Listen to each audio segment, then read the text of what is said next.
네, 반갑습니다. 김영준 목사입니다. 한 주 동안 잘 지내셨죠? 네, 구약 이야기 세 번째 이야기입니다. 지난주 강의까지 재밌게 잘 따라와 주셔서 감사드립니다. 몇 가지 안내 말씀드리겠습니다. 매주 과제물의 만점은 100점입니다.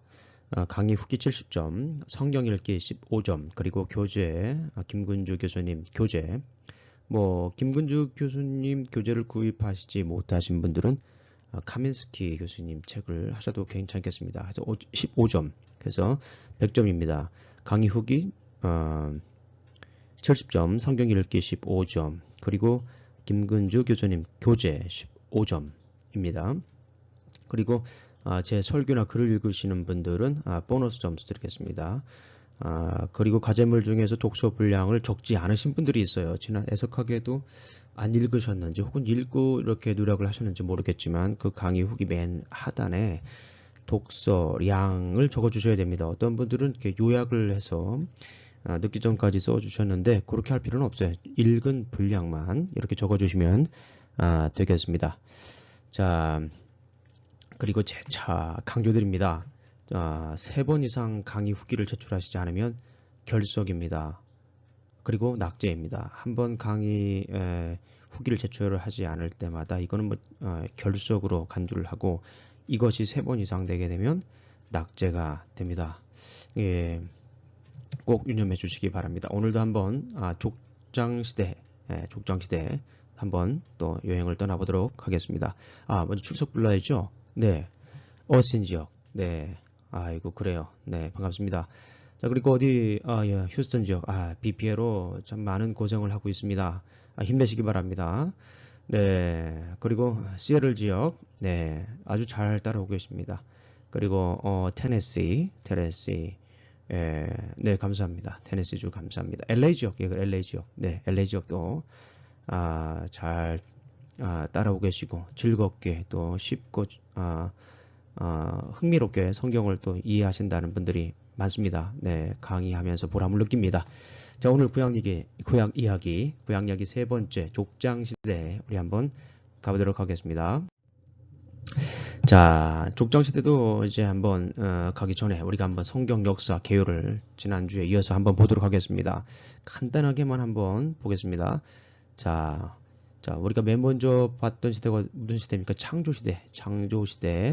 자, 창조시대를 봤으니까 이제 우리가 어느 시대를 봐야 됩니까? 족장시대를 오늘 볼 차례입니다. 족장시대. 그래서 오늘은 족장시대를 우리가 한번 보도록 하겠습니다. 자, 나머지 노예시대, 정복시대, 사사시대, 통일왕국시대, 자, 분열왕국시대, 잔존왕국시대, 포로시대, 회복시대, 여기까지가 이제 우리가 구약을 바라보는 이야기가 끝을 맺습니다. 자, 그 다음에 이제 우리가 계속해서 이 차트 잘 보고 계시죠? 네, 일단은 이렇게 쭉 이렇게 보시는 겁니다. 쭉 보시고 그 다음에는 이렇게 위에서 아래로 창조시대와 관련된 성경 창세기 이런 식으로 이렇게 보는 겁니다. 그래서 매일 이거를 그냥 비타민 드시듯이 이제 매일 하루에 한 번 혹은 2번 이상 이렇게 쭉 이렇게 보시면 됩니다. 한 번 보고 2번 보고 3번 보고 자꾸 보면 어떻게 된다고요? 정든다고요. 그죠? 예. 네. 자, 오늘은 족장시대입니다. 자, 다음 슬라이드. 자, 요것도 우리가 한번 계속 한번 보도록 하겠습니다. 자, 이것도 이제 우리가 계속 보시게 되면은 성경을 우리가 이제 역사 중심으로 어떻게 흘러가는가를 우리가 한번 쭉 이렇게 볼 수가 있습니다. 자, 여러분들 보시면 이렇게 큰 그림으로 구약의 틀을 딱 잡아주는 구분은 모세오경과 역사서입니다. 모세오경과 역사서, 그리고 나머지 예언서와 시가서는 이 모세오경과 역사서에 서로 관련이 있습니다. 그걸 잘 뽑아내는 것도 우리에게 중요한 공부입니다. 창세기, 그리고 출애굽기, 레위기, 민수기, 신명기, 여호수아, 사사기, 이렇게 사무엘 상하, 이렇게 흐름들이 있는 것을 우리가 알 수 있고, 각 책마다 이렇게 키워드들이 있다라고 하는 것을 우리가 알 수가 있습니다. 자, 그래서 이렇게 자, 지난번에 창조시대는 이게 원역사, 여기로 보시게 되겠습니다. 이게 창조시대는 이 원역사 부분을 이렇게 다루고 있다. 원역사 창세기 1장부터 11장까지. 족장사는 어디입니까? 여기 이제 창세기 12장부터 50장까지 내용을 다루도록 하겠습니다. 역시 우리가 창세기를 벗어나지 못했죠. 네, 그러나 창세기는 매우 중요한 성경인 것을 우리가 잘 알 수 있습니다. 창세기의 키워드는 뭐 약속이라고 할 수도 있고 또 시작이라고도 할 수가 있습니다. 자, 이렇게 우리가 한번 전체 우리가 계속 봐야 되지만요. 오늘은 여기까지만 이렇게 한번 보도록 하겠습니다. 모세오경. 지난주에 우리가 한번 모세오경 전반적인 내용들을 한번 살펴보았죠. 그 차트를 보면서도 많은 도움이 됐다라고 이렇게 강의 후기를 써주신 분들이 계신데, 자, 요걸 한번 보시면서 계속 요 차트도 계속해서 우리 반복해서 봐야 됩니다. 반복해서. 그래서 신명기, 자, 이렇게 오늘 신명기까지만 이렇게 한번 보도록 하겠습니다. 자, 이렇게. 자, 나머지 부분들은 우리 한번 계속해서 이 차트를 보면서 익숙해지면 좋겠습니다. 자, 여호수아. 네. 오늘 이 차트를 다 띄워야 되니까 한번 다 띄워볼까요? 좀 시간이 걸리더라도. 네, 한번 띄워보겠습니다. 네, 지루하지 마시고 한번 그냥 한번 보시기 바랍니다. 사무엘 상하. 자, 그 다음에 열왕기 상하. 그리고 나서 이제 70년 포로가 됩니다. 그리고 나서 포로 후기가 됩니다. 에스라, 느헤미야, 에스더. 이렇게 포로 후기를 다루고 있습니다. 자, 이 내용들을 여러분들이 이제는 어느 정도 좀 익숙해져 있을 거라고 생각이 듭니다. 그리고 익숙해지지 않았다고 해서 절대 좌절하지 마시기 바랍니다. 이거 뭐 어려운 거예요. 사실은 성경 전체를 이렇게 한눈으로 그린다라고 하는 건 쉽지 않은 겁니다. 그러나 우리가 학교 끝날 때쯤에는 적어도 이걸 다 외우지는 못하더라도 적어도 머릿속에 어느 정도 그림이 그려집니다. 모르면 또 이걸 펴놓고 보면 되는 거니까요. 굳이 외우시지는 않아도 됩니다. 그러나 이 그림을 보면서 하나하나 이제 어떻게 성경을 읽어야 될지 우리가 찾아갈 수 있습니다. 마치 이 구약 역사의 흐름이라고 하는 것은 지도와 같다. 예, 지도와 같다. 하나님 나라를 가기 위한 지도와 같다. 이렇게 생각하시면 됩니다. 외우면 좋지만 외우시지 못하셔도 필요할 때마다 이 지도책을 펴놓고 계속해서 읽으면 방향을 잃지 않고 정확하게 제때에 갈 수 있다라고 생각을 합니다. 자, 족장사 그러죠. 족장사 그 다음에 뭐 출애굽시대, 장복시대, 사사시대, 통일왕국시대, 분열 잔존왕국시대, 이렇게 회복기 시대, 자, 모세 사람들, 아브라함, 이삭, 요셉. 오늘 얘기할 사람들이에요. 아브라함, 이삭, 야곱, 요셉. 이렇게 그 다음에 이제 모세 얘기하겠죠. 자, 여호수아, 솔로몬, 다윗, 뭐 이런 분들 이렇게 쭉 우리가 한번 살펴보도록 하겠습니다. 자, 그러니까 우리가 요즘 지금 공부하고 있는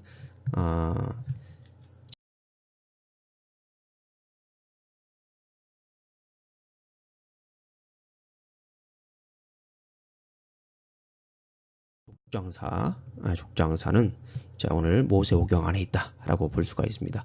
모세오경 간단하게 정리합니다. 우주를 창조하신 하나님께서 인간의 죄악에도 불구하고 그가 택하신 족장들과 언약을 맺으시어 회복의 길을 여셨다. 애굽의 노예에서 구출시키시고 시내산에서는 말씀, 성막, 제사, 절기를 가르치셨으며 광야 생활을 통해 그의 백성으로 빚어가셨을 뿐만 아니라 모압에서는 언약을 갱신하셨다. 이게 지난번에 살펴보았듯이 모세오경을 다 다루고 있다라고 제가 말씀을 드렸습니다. 오늘은 뭐 그 부분에 대해서 말씀드리지는 않겠습니다. 자, 모세오경 중에 첫 번째 성경 창세기입니다. 창세기 제네시스 전체의 플랫은 우주를 창조하시고 주관하시는 하나님께서는 인간의 죄악을 심판하시지만 족장들과 언약을 맺으셔서 그들을 백성 삼으시고 땅을 주시고 하나님의 나라를 건설할 계획을 가지시고 계시다. 결국 창세기는 인류 구속사의 시작 배경, 방법 그리고 목적을 선포한다. 그런 내용들을 우리가 좀 계속 공부하고 있습니다. 자, 좀 좁혀 들어가서 이제 모세오경에서 창세기 플랫을 봤습니다. 자, 창세기 구조 한번 볼까요? 네, 구조, 창세기 구조를 보도록 하겠습니다. 창세기는 두 부분을 나눕니다. 창조시대 1장 부터 11장까지, 족장사는 12장부터 20 몇 장까지죠? 25장이 아니죠. 네, 50장까지입니다. 12장에서 50장까지 족장사입니다. 자, 이렇게 빈칸을 만들어 놨죠. 네, 한번 써보시라고, 예, 생각해 보시라고, 이렇게 써놓은 것입니다. 창조, 타락, 홍수, 바벨탑. 앞에 네 가지 사건, 지난주에 한번 대략적으로 살펴봤습니다. 자세히는 보진 않았지만 대략적으로 봤어요. 자, 그리고 족장사도, 이제 네 명의 족장이 있습니다. 앞에 창조시대에는 네 개의 중요한 사건, 뒤에 족장사는 네 명의 중요한 족장들이 있습니다. 아브라함, 이삭, 그리고 야곱, 요셉. 자, 앞에는 인류의 시작, 자, 이스라엘의 시작이다 라고 볼 수 있습니다. 여기서 이스라엘은 오늘날 교회라고 볼 수가 있어요. 네, 그 다음에 좁혀 들어가서 이제 창세기 1장부터 11장까지의 플랫, 창조시대 플랫 살펴보겠습니다. 복습이죠. 하나님께서는 천지를 창조하시고 통치의 대리자로 사람을 지으셨으나 그 사람들의 죄로 창조 당시 질서가 파괴되어 결국 사람들을 심판하시지만 언약을 통해 회복에 대한 약속을 보여주신다. 간단하게 살펴봅니다. 1장과 2장의 플랫, 주권적 창조자이신 하나님께서는 6일 동안 무로부터 천지를 만드시고 창조의 질서에 따라 흙으로 자신의 형상대로 만든 아담을 통치의 대리자로 삼으셨으며, 자, 아담아에서 아담, 이게 땅의 개념, 그죠? 땅이라고 하는 건 통치의 개념과 기업의 개념, 이 두 가지가 다 들어가 있어요. 매우 중요한 겁니다. 예, 땅이라고 하는 것이 이스라엘 백성들의 정체성을 얘기합니다. 왜냐하면 땅은 하나님 나라의 근본이자 이 통치의 근본이기 때문에 그래요. 예, 그리고 이 땅이라고 하는 것은 언약의 매우 중요한 요소가 됩니다. 자, 3장부터 11장의 플랫. 자, 하나님의 형상대로 지음받은 창조의 결정체이자 하나님의 통치 대리자들의 불순종으로 인류는 우주적인 비극을 맞이한다. 아담과 하와의 불순종은 에덴에서의 추방, 하나님으로부터의 분리, 죽음을 초래했고 이는 세대가 거듭될수록 악화된다. 결국 하나님은 이들을 홍수로 심판하시고 언약이 아니라 언어의 혼란을 통해 창조의 질서를 역행하는 인간의 악한 단결력을 제한하십니다. 그럼에도 불구하고 하나님의 구원 계획은 노아와의 언약 갱신을 통해서 지속됩니다. 지난주 우리 공부한 거 머릿속에 쏙쏙 들어오죠. 이제 이 내용이 쏙쏙 들어옵니다. 처음 들었을 때는 이게 무슨 내용인가 했겠지만 이제 성경도 읽고 교재도 읽고 강의도 듣고 그러면 이제 이 내용들이 머릿속에 하나하나 이제 자리 잡게 됩니다. 물론 처음부터 쉽게 자리 잡으면 너무 좋겠지만 그렇진 않아요. 계속해서 제가 반복하는 거예요. 자, 반복하면 어느 정도 이제 쏙 들어옵니다. 그 다음에 타락의 결과. 지난주에 제가 하나 빼먹은 게 있어요. 타락의 결과 이렇게 알아보고 그 다음 거를 빼먹었습니다. 가장 중요한 것 중에 하나인 원시복음에 관한 거, 창세기 3장 15절 말씀이죠. 예, 창세기 3장 15절 말씀 너무나도 잘 아시는 말씀인데, 타락의 결과, 이제 우리가 어떤 일들이 일어납니까? 창세기 3장 15절 말씀을 우리가 한번 읽어보도록 하겠습니다. 창세기 3장 15절 말씀. 이거는 너무나도 중요한 말씀인데 제가 지난주에 누락됐습니다. 죄송합니다. 내가 너로 여자와 원수가 되게 하고 내 후손도 여자의 후손과 원수가 되게 하리니 여자의 후손은 내 머리를 상하게 할 것이요 너는 그의 발꿈치를 상하게 할 것이니라 하고, 여자의 후손이 누굽니까? 예수 그리스도시죠. 예수 그리스도. 이 부분에 대해서는 갈라디아서 3장 16절 어디라고요? 갈라디아서 3장 16절에 대해서 얘기를 하고 있습니다. 이것을 통해 이게 이제 우리가 보통 원시복음이라고 해요. 이곳에서 예수 그리스도를 이제 얘기했다라고 하는 거예요. 이곳에서 이제 구속사가 출발이 되는 겁니다. 누구 때문에? 여자의 후손 예수 그리스도 때문에 출발을 하게 됩니다. 그래서 이게 프로토 에벤젤리언이라고 이렇게 얘기를 하기도 합니다. 자, 이 부분은 제가 누락됐습니다. 자, 다시 그래서 또 애들을 했습니다. 자, 오늘은 이제 우리가 창세기 12장부터 50장까지 플랫 족장 시대를 한번 보겠습니다. 하나님께서는 4명의 족장들을 통해 파괴된 창조 질서를 회복하기 위한 언약 프로젝트를 구체적으로 이어간다. 멋있죠? 여기서 4명의 족장들은 누굴까요? 우리 한번 얘기해 봅시다. 자, 준비되셨나요? 예, 너무 쉽다고요? 그래도 우리가 한번 족장 시대를 배우니까 한번 보겠습니다. 시작. 아브라함, 이삭, 야곱, 그리고 맨 마지막에 누구죠? 요셉입니다. 아이고, 잘하셨습니다. 너무 쉬운 걸 물어본다고요? 아니요. 굉장히 중요한 사람들입니다. 자, 그래서 이분들이 갖는 의미, 이 족장들이 갖는 의미는 뭐냐면 언약 프로젝트다. 이 언약 프로젝트. 이 말을 Covenant Project, Barite Project라고 여러분들이 꼭 기억하시면 좋겠습니다. 앞부분 창세기 1장 11장에서 그 언약은 인류와 땅을 강조하며 신속히 진행되었다면 후반부, 그러니까 창세기 1장부터 11장까지 굉장히 긴 시간이죠. 굉장히 긴 시간입니다. 창세기 12장부터 지금까지 시간보다 어쩌면 더 길 수가 있습니다. 그죠? 네. 창세기 12장부터 50장에서는 족장들과의 언약을 통해 민족을 이루는 과정을 느린 속도로 집중 조명한다. 네. 민족을 이루는 과정을 느린 속도로 조명합니다. 자, 그러면 이제 창세기의 구조 다시 한번 볼까요? 네, 자, 뒤에 너무 쉽죠? 뭐 반복하니까 여러분들께서 너무 쉽게 앞에 내 사건, 뒤에 내 족장. 오늘은 뒤에 내 족장인 요 부분에 대해서 한번 우리가 알아보겠습니다. 아브라함, 이삭, 야곱, 요셉. 이 네 분에 대해서 한번 알아보겠습니다. 길지 않겠죠? 아브라함, 이삭, 야곱, 요셉입니다. 자, 먼저 아브라함 한번 우리가 살펴보도록 하겠습니다. 아브라함, 익숙한 사람이죠. 창세기 12장 1절부터 3절까지 아브라함의 언약이 나옵니다. 이 언약 정말 중요합니다. 창세기 12장 하면 여러분들이 꼭 기억해야 돼요. 아브라함 하면 창세기 12장. 자, 아브라함 하면 창세기 몇 장? 아브라함 하면 창세기 12장. 여러분들 뭐 많은 분들이 22장을 많이 생각하는데요. 더 중요해요. 어쩌면 이 12장 1절부터 3절까지는 아브라함 언약의 가장 기초. 아브라함 언약이 어떤 것인가? 이 말은 뭐냐면 성경의 언약의 기초예요. 아브라함의 언약은 성경 언약의 기초입니다. 근데 그 언약의 기초에 중요한 요소가 있어요. 땅, 씨, 나라. 따라해보겠습니다. 땅, 씨, 나라. 땅과 씨와 나라에 관한 이 언약을 믿습니다. 자, 땅, 씨, 나라 해보겠습니다. 시작. 땅, 씨, 나라. 땅, 씨, 나라. 아브라함의 언약의 내용, 요소, 중요한 요소. 아브라함 언약의 중요한 요소는 땅과 씨와 나라에 관한 것이다. 땅이라고 하는 거 아까 말씀드렸죠. 아담마에서 아담, 그죠? 그리고 씨라고 하는 건 후손이에요. 후손들. 제라라고 합니다. 히브리어로 제라. 그 다음에 여기 땅은 아레즈. 그 다음에 나라. 나라에 관한 것, 통치에 관련된 거죠. 통치에 관련된 거. 창세기 1장 28절. 기억하시죠? 다스리라. dominate, dominion, 카바스, 뭐 이런 내용입니다. 자, 무조건적인 언약입니다. 무조건적인 언약입니다. 조건이 없어요. 하나님께서 주신 무조건적 unconditional love 언약입니다. 자, 아브라함을 부르신 것은 그리스도의 영원한 제사장직의 보편성을 얘기하기 위한 것이다. 우리 히브리서 5장 6절.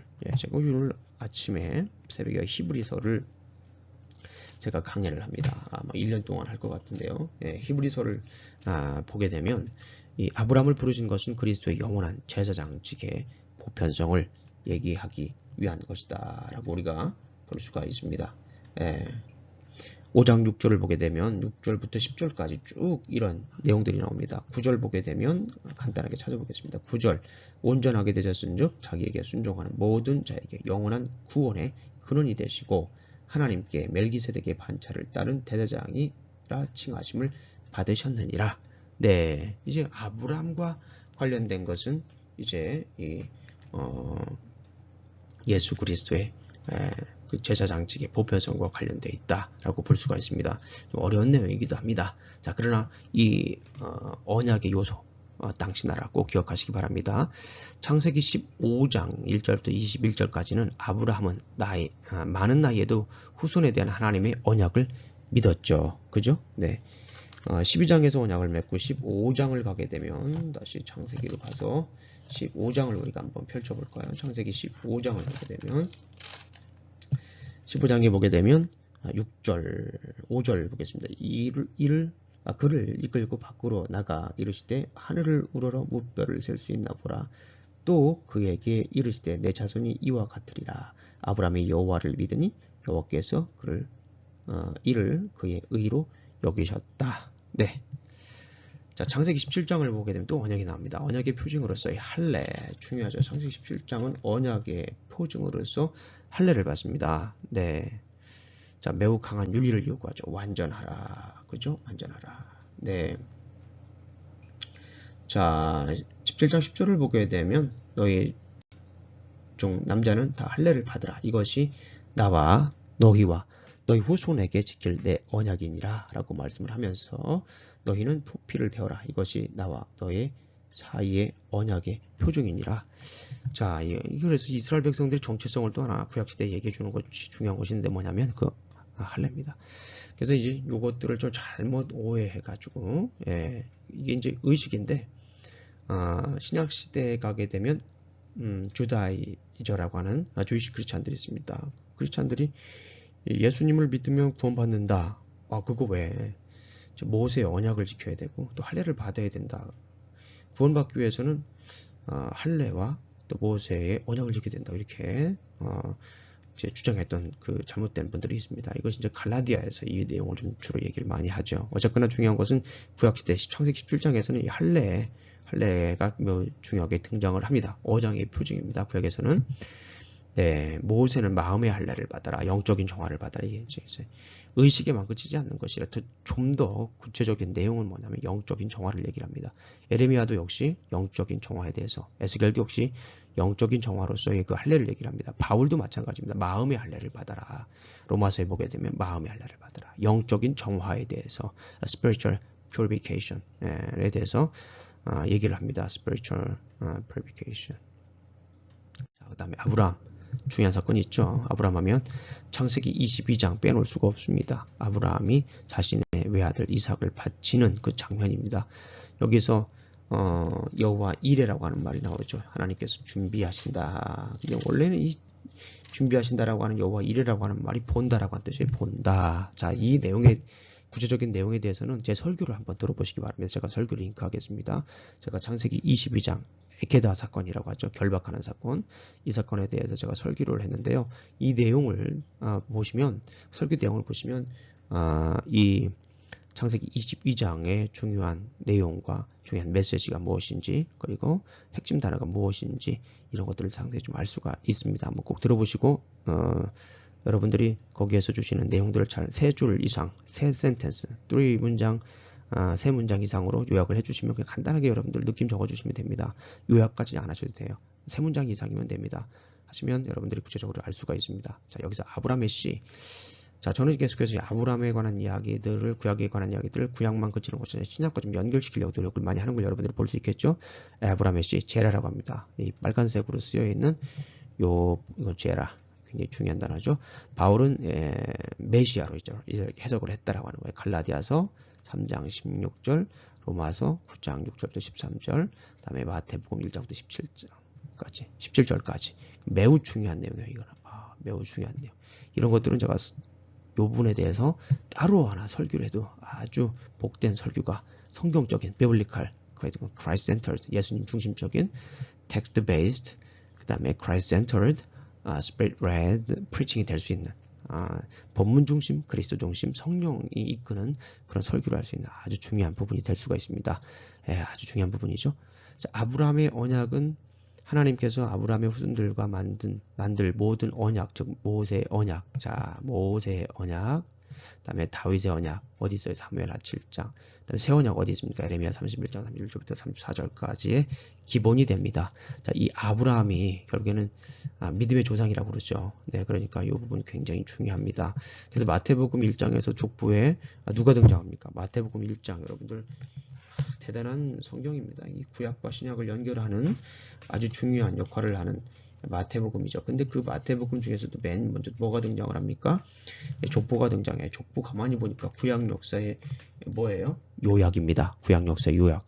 1장 1절부터 17절까지. 그러니까 마태복음에 등장하는 1장의 족보는요. 정확히 말씀을 드리면 신구약 성경의 연결고리를 하는 거예요. 연결, 다리 역할을 하는 겁니다. 매우 중요한 역할을 하는 거죠. 가만히 보세요. 구약 역사를 요약하잖아요. 그런데 누구 중심으로 요약을 합니까? 예수 그리스도. 그런데 그 출발점이 누구입니까?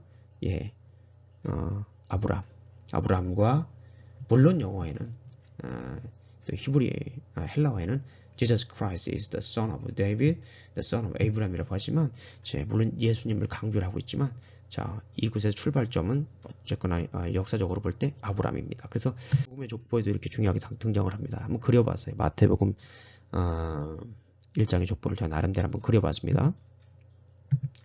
자, 아브라함, 예, 역시 아브라함으로 출발하죠. 아브라함은 누구입니까? 이삭 다음에 누구입니까? 야곱. 자, 오늘 강의 내용과 또 관련된 족보입니다. 누굽니까? 그 다음에 유다 지파죠. 야곱으로부터는 12지파가 나오죠. 그 중에 유다 지파가 계승을 하죠. 유다에서 지파에서 누가 나옵니까? 다윗. 자, 그리고 여기에서 솔로몬과 또 나단. 자, 솔로몬에서 요셉, 그 다음에 나단에서는 마리아. 예, 네, 이렇게 지파입니다. 그래서 여기에서 이렇게 되는 지파. 그래서 이렇게 되는 지파는 우리가 이제 요셉, 마태복음에 등장하는 족보는 요셉 중심입니다. 요셉 중심. 그러나 이 성경에 또 신약 성경 어디에 또 족보가 있어요? 맞춰보세요. 그렇습니다. 예. 맞추신 분들 제가 달란트 드릴게요. 맞추신 분들 강의 후기에 적어놓으세요. 예, 맞췄다고요? 누가복음 3장입니다. 누가복음 3장은 마리아 중심의 족보입니다. 마리아 중심의 족보. 그래서 족보가 달라요. 그래서 여기는 누가복음 3장 쭉 올라가서 아브라함까지 아니라 이삭까지. 예, 이삭이라니 죄송합니다. 아담까지. 죄송합니다. 아담까지 올라갑니다. 예, 어쨌거나 중요한 건 이런 이렇게 약속이 계속해서 이어졌다라는 거예요. 그 중에 아브라함의 언약, 그 다음에 다윗 언약. 아브라함 언약의 제 중요한 요소 뭐였어요? 땅시 나라. 다시 한번 해보겠습니다. 땅시 나라. 그 다음에 왕국, 메시아가 이렇게 씨는 메시아가 되고 예수님, 그죠? 이렇게. 그 다음에 이거는 예수 그리스도에 관한 족보가 14대 이렇게 디자인 됐다라고 하는, 그냥 족보를 막 쓴 것이 아니라 디자인 됐다라는 겁니다. 이거 중요하죠. 멋있죠, 이 족보. 네, 좋습니다. 제가 2012년도에 만들었네요, 보니까. 네. 자, 이 신약에 나와 있는 족보가 이제 아브라함부터 시작한다라고 하는 거 매우 중요한 내용이죠. 그 중에 언약의 요소가 뭡니까? 땅과 씨와 나라. 네. 자, 그 다음에 이제 이삭입니다. 이삭은 아브라함 복의 전승자입니다. 아브라함은 자식이 없자 초배의 자식에서 상속을 하려고 합니다. 엘리에셀이죠. 엘리엘과 이스마엘. 언약의 파기의 위기에 처하지만은 누가 등장합니까? 짜자잔 하고 이삭이 등장합니다. 자, 여기에서 우리가 잠깐 한번 고대 근동의 그 풍습을 한번 살펴볼 필요가 있습니다. 이 누지문서에서 발견된 내용인데요. 누지문서에서 발견된 고대 문서에는 고대 근동의 상속법에서는 본부인의 장남에게 우선권이 있다고 합니다. 본부인 자식이 만약에 없다면 양자, 그죠? 여종이나 첩의 아들로 상속을 한다고 그래요. 이거는 뭐 당시 문서에 기록된 내용이에요. 후에 본부인이 아들이 생기면 상속권은 그 아들에게 주어집니다. 그렇죠. 성경 내용대로 진행되고 있죠. 여종이나 첩은 추방 금지입니다. 그래서 사라가 하갈과 이스마엘을 추방하라고 요구했을 때 아브라함이 꺼려한 거예요. 네. 자, 이해되시죠? 네.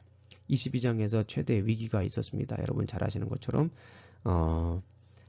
아브라함 이삭을 결박해서 제물로 드리려고 했던 사건이죠. 그래서 결국에는 그 사건이 이후로 믿음의 조상이 된 거죠.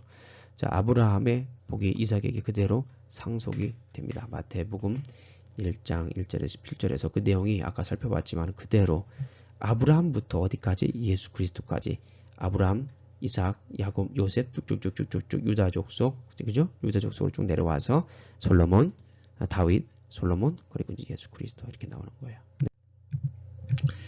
자, 야곱을 보겠습니다. 이제 야곱을 봅니다. 이삭은 간단히 보고 야곱에 대해서는 정말 우리가 얘기할 내용들이 참 많습니다. 지속되는 언약이라고 볼 수 있어요. 자, 롤러코스터 인생입니다. 자, 그런데 여기서 중요한 것은 뭐냐면 선택의 원칙입니다. 에서가 장자권을 야곱에게 팔아 넘깁니다.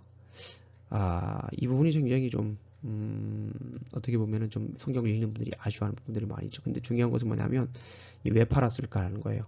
에서의 아브라함 언약에 대한 그 할아버지가 에게 주신 그 언약, 할아버지께서 소중하게 생각했던 그 언약, 할아버지가 이 이삭 아들에게 보여주었던 그 언약, 할아버지가 이 손자 야곱에게 들려주셨던 그 언약에 대한 뭐예요? 불신입니다. 소중하게 생각했다면 팔 수가 없죠. 할아버지, 아버지로부터 내려왔던 그 언약의 지속성이 이제 끊기는 위기에 있습니다. 그러나 그것이 이제 야곱이 그걸 또 쟁취합니다. 야곱은 그걸 알았죠. 야곱의 믿음을 우리가 볼 수가 있습니다. 이 부분에 대해서는 뭐 윤리적인 문제 여러 가지 또 문제가 야기가 될 수 있지만 중요한 것은 뭐냐면 이 부분에 대해서 로마서 9장 11절 신약 성경은 어떻게 얘기하냐라고 하는 거예요. 하나님의 뜻이 행위로 말미암지 않고 오직 부르시는 이로 말미암아 서게 하려 하셨다. 하나님의 은혜였다라고 이렇게 이제 볼 수가 있습니다. 로마서 9장 11절 말씀에는 이 사건에 대해서 이렇게 해석을 합니다. 매우 중요하죠. 그래서 저는 이 롤러코스터 인생이라고 생각을 하는데요. 야곱, 속이는 자에서 이스라엘로 하나님께서 통치하는 사람으로 이제 바뀌었어요. 이름이. 자, 속이는 사람으로부터 하나님께 통치하는 이 정말 극과 극을 롤러코스터를 탄 인생이죠. 어떻게 됐습니까? 야곱이 하란으로 도망을 하죠. 그 중에 베델 하나님의 집에서 서원을 하게 됩니다. 어떤 서원을 하게 돼요? 우리 한번 찾아볼까요? 28장 21절 창세기 28장 21절을 보겠습니다. 매우 중요한 장입니다. 창세기 저도 성경을 좀 찾고 있죠? 네, 아까 마태복음을 폈었는데 다시 돌아와서 창세기 28장을 한번 보겠습니다. 여러분도 성경 피세요. 성경 피시고 자 한번 보겠습니다. 28장을 보게 되면 28장을 보게 되면 여기 이제 야곱이 베델에서 꿈을 꾸잖아요. 사닥다리. 그죠? 12절 보면 꿈에 본 적 사닥다리가 땅 위에 서 있는데 하늘 닫고 오르락 내리락 사자들이 오르락 내리락 하면서 그 얘기를 듣습니다. 그래서 약속을 받죠. 15절 내가 너와 함께 있어 내가 어디로 가든지 너를 지키며 너로 이끌어 이 땅으로 돌아오게 할지라 내가 내게 허락한 것을 다 이루기까지 너를 떠나지 아니하리라. 그렇죠? 떠나지 아니하리라. 그죠? I will not leave you until I have done what I have promised you. 그죠? 너무나 은혜스럽죠. 그래서 하나님의 집이라고 얘기를 하고 이제 소원을 합니다. 20절 보게 되면 야곱이 소원하여 이르되 하나님이 나와 함께 계셔서 내가 가는 그 이 길에서 나를 지키시고 먹을 떡과 입을 옷을 주시어 내가 평안히 아버지 집으로 돌아가게 하시오면 여호와께서 나의 하나님이 되실 것이요 내가 기둥으로 세운 이 돌이 하나님의 집이 될 것이요 하나님께서 내게 주신 모든 것에서 10분의 1을 내가 반드시 하나님께 드리겠나이다 하였더라. 자, 다시 돌아오겠다는 거죠. 그죠? 네. 그런데 자, 이렇게 소원을 하고 야곱이 이제 삼촌집에 갑니다. 삼촌집에 이르러 가지고 우리가 잘 아시는 것처럼 라헬과 결혼하고 싶었는데 라헬과 결혼을 못하고 레아와 하게 돼서 결국에는 두 아내를 취하게 됩니다. 그리고 나서 이제 잘 지내다가 이제 한 31장 2절에 보니까 누구의 안색이 안색이 전과 같지 않습니까? 삼촌의 안색이 전과 같지 않습니다. 라반의 안색이 전과 같지 않아서 떠날 결심을 합니다. 그래서 결국에는 언약을 맺고 떠납니다. 삼촌 라반과 언약을 맺고 떠나죠. 자, 그래서 이제 이 돌아오는 중에 또 매우 중요합니다. 돌아오는 중에 누구를 만나요? 어떤 한 사람을 만납니다. 어떤 한 사람을 만나서 그 사람과 어떻게 해요? 싸웁니다. 싸워서 32장 28절을 보게 되면 그가 이르되 내 이름을 다시는 야곱이라 부르지 아니할 것이 아니요 이스라엘이라 부를 것이니 내가 하나님과 및 사람들과 겨루어 이겼음이니라. 네. 자, 여기서 이제 결국에는 야곱이 분이엘에서 하나님을 만나고 믿음의 사람으로 이제 완전히 바뀌게 되는 그 사건이 있어요. 그 영적 여정을 보게 되면 처음부터 완전히 이렇게 바뀌는 경우도 있지만은 이렇게 하나님께서 빚어가시는 그런 모습들을 우리가 볼 수 있습니다. 빚어가는 모습. 하나님이 빚으실 때 그냥 빚어지세요. 네, 그게 좋습니다. 네. 결국 야곱이 에서를 이제 만나게 되죠. 33장을 보게 되면 야곱이 에서를 만나는데 입을 맞추고 참 성경에서 가장 뜨거운 사랑을 우리가 경험해 볼 수 있는 그런 상황입니다. 서로 입 맞추고 막 서로 울죠. 4절에 보니까 에서가 달려와서 그를 맞이하여 안고 목을 어글 맞추어 그와 입 맞추고 서로 우니라. 예. 그러니까 이 야곱이 한다는 말이 10절을 보게 되면 야곱이 이르되 그렇지 아니하리다. 내가 형님의 눈앞에서 은혜를 입었사오면 청하건대 내 손에서 이 예물을 받으소서. 내가 형님의 얼굴을 배운즉 하나님의 얼굴을 본 것 같사오며 형님도 나를 기뻐하심이니라. 하나님의 얼굴을 본 것 같다고 그러잖아요. 네. 그러고 나서 중요한 게 뭐냐면 야곱은 세겜에 정착합니다. 야곱이 원래는 어디로 갔어야 돼요? 베델로 갔어야 돼요. 베델 어디로 갔어야 된다고요? 28장 아까 봤잖아요. 어디로 가야 돼요? 베델로 갔어야 돼요. 근데 베델로 가지 않고 어디로 갑니까? 세겜에 정착을 합니다. 예. 33장 18절 보게 되면 야곱이 바단 아람에서부터 평안히 가나안 땅 세겜 성읍에 이르러 그 성읍 앞에 장막을 쳤다라는 거예요. 여기 보니까 원래 베델로 돌아가야 되잖아요. 28장을 보게 되면. 근데 세겜에 정착을 합니다. 세겜에 정착하면서 보니까 이제 꽤 많은 시간이 지났던 것 같아요. 학자들도 뭐 그렇게 주장을 하는데 꽤 많은 시간이 여기서 지났을 것이다 이렇게 보는데요. 세겜에서 어떤 일들이 일어나냐고요. 34장 보게 되면 딸 다나가 부끄러운 일을 당하잖아요. 그리고 어떤 일이 일어납니까? 그 아들들, 그죠? 예. 그 아들들이 가가지고 거기에서 그냥 하몰의 아들 그 땅의 주장 세겜이 그를 강간한 것에 대해서 뭘 합니까? 예, 복수를 합니다. 복수. 예. 그래가지고 결국에는 어떻게 됩니까? 네. 그곳에서 시몬과 레이가 칼을 가지고 가서 몰래 그 성읍에 들어가가지고 그냥 모든 남자들을 죽였다고 생각했는데 학살이죠. 그런 참담한 결과를 경험하게 됩니다. 그래서 다시 이제 35장을 보게 되면 35장에서 이제 하나님께서 나타나서 어디로 돌아가라고 얘기를 하겠습니까? 베델로 돌아가라는 거예요. 그 약속의 땅으로, 언약의 땅으로. 하나님이 야곱에게 35장 1절 보게 되면 이르시되 일어나 베델로 올라가서 거기 거주하며 내가 내 형 에서의 낯을 피하여 도망하던 때에 내가 나타났던 하나님께 거기서 제단을 쌓아라. 뭐예요? 베델로 돌아가라. 28장 19절에 보면 나와 있잖아. 28장 19절이요. 그때를 기억하라. 그런 거예요. 그때를 기억하라. 호세아를 제가 찾아보진 않겠지만 이 말씀에 대해서 호세아는 이렇게 얘기를 해요. 호세아는 야곱의 경험 중에서 하나님께로 다시 돌아가는 인간의 모습, 인애와 공의를 지키며 하나님을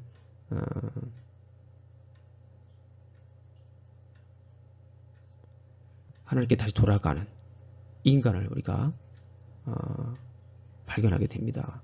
호세아서 12장 3절부터 6절까지 한번 여러분들 한번 찾아보세요. 네, 이 사건에 대해서 하나님께로 다시 돌아갔던 야곱의 그 모습을 다시 재조명하는 부분입니다. 자, 야곱을 보게 되면 여기서 이제 32장 24절을 보게 되면 여러분들이 이제 많이 의문을 갖는 부분이에요. 여기에서 이제 어떤 한 사람이 등장을 한다라고 하잖아요. 네, 어떤 한 사람이 24장 씨름하는 사람. 그 사람에 대해서 이제 일반적으로 하나님이신데 이 베스트만이라고 하는 그 유명한 구약학자는 빛을 두려워하는 강가의 귀신이지 않냐, 뭐 그런 얘기를 합니다. 뭐 그럴 수도 있지만은 성경적 근거는 없습니다. 네, 개인적인 생각이죠. 네. 왜냐하면은 야곱을 공격한 자는 야곱을 축복하고 그 이름을 바꿔주죠. 근데 이름을 아무거나 바꾸는 게 아니에요. 네, 자신이 야곱보다 더 존귀한 사람인 거를 알고 더 중요한 건요. 그 땅 이름 뭐라고 해요? 분이엘이라고 합니다. 분이엘이 무슨 뜻입니까? 여러분들 성경 보시면 그 밑에 각주가 있잖아요. 그죠? 그 각주에 분이엘 뭐라고 써 있습니까? 제 성경에도 써 있습니다. 예, 하나님의 얼굴이다. 네, 하나님의 얼굴. 예, 엘이라고 하는 것은요, 애니엘이라고 해서 N이라고 하는 것은 하나님이에요. 판이라고 하는 것은 얼굴이라는 뜻입니다. face. 그래서 하나님의 얼굴, 하나님과 대면했다라는 거예요. 하나님과 만난 지역이기 때문에 그 장소를 뭐라고 하는 거예요? 뭐예요? 분일이라고 한 거예요. 하나님 만난 거예요, 거기서. 네, 이렇게 우리가 이해하면 될 것 같습니다. 그래서 이 야곱은 지속되는 언약을 확증하는 사람이다. 하나님은 다시 베델에서 야곱을 만나신 후 아브람과 이삭과 또한 야곱과 맺으신 그 언약을 재확증합니다. 하나님의 선택을 확증합니다. 35장 9절부터 10절을 보게 되면 야곱이 밧단 아람에서 돌아오매 하나님이 다시 야곱에게 나타나사 그에게 복을 주셨습니다. 그렇죠? 그리고 10절 말씀 중요한 내용이죠. 하나님이 그에게 이르시되 내 아들이 야곱이지만은 내 이름을 다시는 야곱이라 부르지 않겠고 이스라엘이다. 계명된 이름을 언급하는 거예요. 그리고 하나님은 민족에 대한 약속 확증을 합니다. 11절을 보게 되면 하나님이 그에게 이르시되 나는 전능하신 하나님이라 생육하며 번성하라. 생육하고 번성하라. 창세기 1장 28절. 그죠? 그리고 땅 신하라. 누구 약속이라고 그랬어요? 누구 언약이라고 그랬습니까? 아브라함. 그죠? 네, 아브라함. 그 내용이. 그것에 대해서 이제 약속을 확증합니다. 그리고 12절 보게 되면 자, 여기 오타가 좀 있는데 죄송합니다. 내가 아브라함과 이삭에 준 땅, 그죠? 땅 나오죠. 아브라함 언약의 요소 중요한 요소 뭐라고 했습니까? 땅과 씨와 나라, 땅 신하라. 이것에 대해서 계속해서 아브라함과 이삭과 야곱에게 그 언약이 계속 지속된다라고 하는 것을 볼 수 있습니다. 그래서 재확증시켜 주는 거예요. 자, 야곱에 하면 또 우리가 그냥 꼭 잊지 말아야 될 것. 야곱의 12지파가 있습니다. 한번 그냥 점검해 봅니다. 자, 야곱에게는 레아와 실바, 라헬과 비라라고 하는 이런 그 여인들이 있었습니다. 레아의 몸종 실바, 라헬의 몸종 빌하. 이들로부터 이제 아들들이 나오는 거예요. 루벤, 시므, 레위, 유다, 이사갈, 스불론. 그 다음에 갓지파, 아셀지파, 요셉은 라헬에게는 요셉과 베냐민이 있었는데 요셉은 에브라임과 므낫세. 단지파와 납달리. 매우 중요합니다. 12지파가 왜 중요하냐면 나중에 민수기 가서 또 지파별로 또 계수도 하고 지파별로 또 광야 생활할 때 정착도 하고 지파별로 또 뭘 합니까? 또 이제 진행도 하고 그렇습니다. 행진도 하고 그렇습니다. 캠프도 있고 행진도 하고. 그러니까 12지파가 매우 중요해요. 12지파 잘 모르면 민수기 가서 헤맵니다. 여러분들 한번 점검해 보세요. 민수기 때 제가 한번 다시 점검해 드리도록 하겠습니다. 자, 이거는 뭐 제가 2014년도에 만든 차트입니다. 이거는 제가 이제 유스 아이들 티칭 할 때 영어로 이제 티칭할 때 만들어놓은 자료에서 제가 한글로 번역을 해야 되는데 번역할 굳이 할 필요가 없잖아요. 다 사람 이름이니까요. 그래서 제가 그냥 그대로 그냥 이렇게 했습니다. 뭐예요? 루벤, 시몬, 레위, 유다, 스불론, 이사갈, 단, 갓, 아셀, 납달리, 요셉, 베냐민 12지파잖아요. 그죠? 12지파 이름들 다 뜻 있고 이게 이제 창세기에 나온 내용이에요. 창세기 49장에 나오는 12지파 순서예요. 근데 이 12지파 순서가 민수기에 가게 되면 본격적으로 이제 땅을 이제 캠프도 그 성막을 중심으로 캠프도 있어야 되고 그 다음에 정착해야 되고 또 이제 행진도 해야 되는데 그래서 민수기에서는 굉장히 12지파가 중요하거든요. 근데 가만히 보니까 창세기와 민수기를 비교해 보니까 두 지파가 차이가 나는 거예요. 요셉 지파하고 레위 지파가 move out 됐어요. 여기는 민수기 1장에는 요셉 지파하고 레위 지파가 없는 거예요. 그 대신에 어떤 지파가 들어오는 거예요?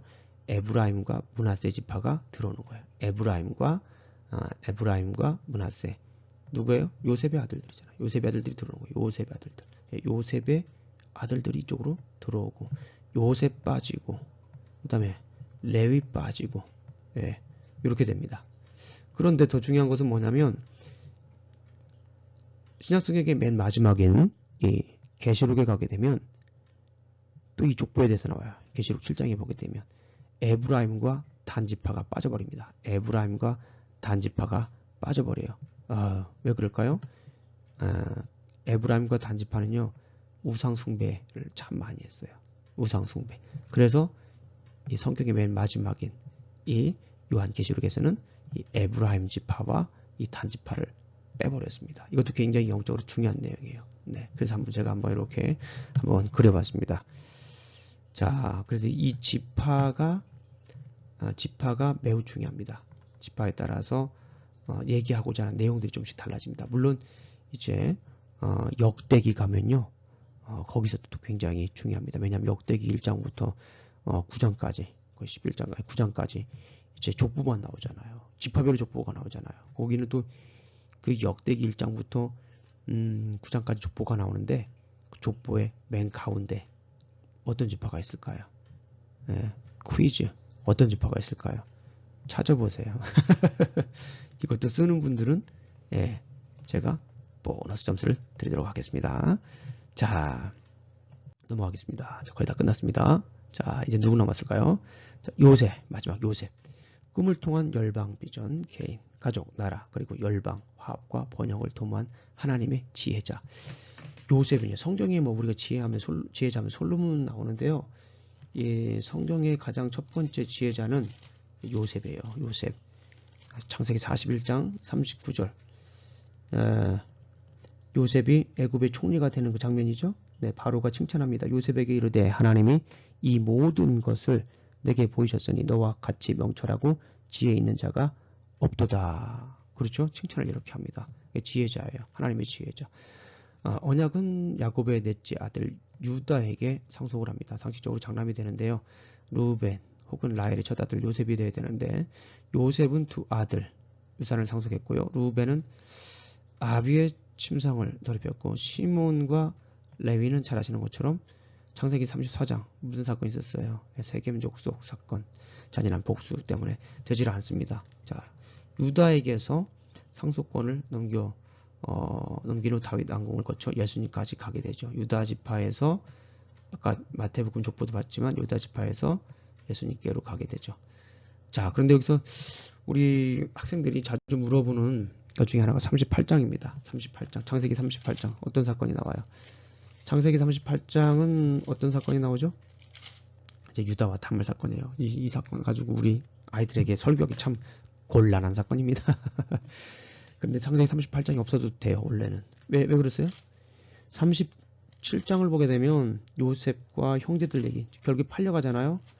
팔려가서 39장에 그냥 요셉과 보디발의 아내로 얘기를 해주세요. 38장 없어도 됩니다. 이야기는 그냥 진행됩니다, 자연스럽게. 그런데 왜 38장이 있을까요? 네, 3번 보세요. 3번. 요셉이 팔려갔죠. 그리고 유다와 다말 사건이 38장에 나오죠. 그리고 요셉과 보디발의 아내가 39장에 나오죠. 38장 없어도 이야기는 된다. 그죠? 38장 없어도 이야기는 자연스럽게 된다. 그런데 왜 38장이 있냐? 그러니까 중요한 거예요. 왜 중요합니까? 유다의 부정함과 여기 그리고 누구의 정결함을 비교하는 겁니까? 유다의 부정함과 요셉의 정결함. 누구예요? 보디발의 아내가 날마다 조르는데도 뭐 하는 거예요? 정결한 거예요. 예, 그거를 강조하기 위한 것이고요. 조금 더 깊이 들어가게 되면 이방 여인 누굽니까? 예, 다말을 통해서 유다 자손이 어떻게 됩니까? 예, 계속 이어집니다. 그 내용 라합까지 이어지고요. 그 다음에 룻, 그죠? 예, 이 내용들을 우리가 기억할. 성경 마태복음과 함께 볼 때 아주 자연스럽게 연결이 된다라고 하는 거예요. 마태복음 1장에 나와 있는 족보와, 그죠? 아까도 봤죠? 그래서 이 족보가 중요합니다. 성매매의 대가인 지팡이, 이 지팡이가 얘기하는 것이 바로 유다의 열방 통치자 메시아를 얘기한다 라고 이렇게 볼 수가 있습니다. 이 세 가지 정도, 세 가지 정도 보시면 되겠습니다. 그러나 문맥적으로 봤을 때 가장 중요한 건 이 세 번째 꼭 기억하시기 바랍니다. 아이고 수고 많으셨어요. 그래서 여러분들 이렇게 보너스로 창세기에 나와 있는 족보, 창세기는 무슨 책이라고 그랬어요? 족보책이라고 그랬잖아요. 이렇게 족보 한번 보겠습니다. 자, 쭉 그냥 볼게요. 아담, 노아, 셈, 함, 야벳, 그죠? 셈, 함, 야벳. 그 중에 이스라엘은 셈 족속, 셈은 히브리어로 이름입니다. 이름 족속. 그러니까 이스라엘 백성들의 이름은 매우 중요합니다. 성경에서. 자, 그 다음에 데라, 아브라함. 자, 데라에게서 나홀, 하란. 자, 그 다음에 아브라함에게는 아내가 있죠. 하갈과 사라. 자, 여기에서 하갈에게서는 이스마엘이 나오고, 아브라함의 사라에게서는 이삭이 나오죠. 예, 자, 이삭은 또 아내가 있습니다. 리브가가 있어요. 자, 이렇게 되는 거예요. 족보가 5장, 6장 이렇게. 요 그림은 뭐 한번 살펴보시기 바랍니다. 자, 요 조카 롯에서 구약 성경 누가 나옵니까? 룻이 나옵니다. 예. 요것도 굉장히 중요한 내용이에요. 조카 롯에서, 아브라함의 조카 롯에서 자, 이방 모압의 룻이 나오는 것을 우리가 볼 수가 있습니다. 자, 이 내용을 우리가 한번 이렇게 족보를 한번 쭉 보니까 매우 또 정리가 잘 되고 있죠. 네, 정리되고 있습니다. 이 좀 전에 얘기한 이 롯과 룻의 관계는 창세기 19장을 한번 읽어보세요. 창세기 19장 창세기 19장 37절 38절 19장 예. 요거만 쓰게 37절 아이고 조금 네. 창세기 창세기 19장 37절 이렇게 보시게 되겠습니다. 자, 수고하셨습니다. 네, 마지막으로 정리합니다. 하나님께서는 4명의 족장들을 통해 파괴된 창조 질서를 회복하기 위한 언약 프로젝트를 구체적으로 이어가신다. 자, 앞부분에서 그 언약은 인류와 땅을 강조하며 신속히 진행되었다면 후반부에서는 족장들과의 언약을 통해 민족을 이룬 과정을 느린 속도로 집중 규명한다. 예, 수고하셨습니다. 마지막 홈워크 과제물 한번 보고 점검해보고 마치도록 하겠습니다. 성경 읽기 창세기 12장부터 50장까지 읽어야 됩니다. 교재 읽기 김근주 교수님 책 5장에서 8장 혹은 카민스키 교수님 책을 좀 읽으면 됩니다. 하나만 읽으면 돼요. 뭐 어떤 분들은 뭐 카민스키 교수를 읽어야 2개 다 읽어야 돼요. 뭐 그러신 분들이 있는데 실러버스 잘 읽어보세요.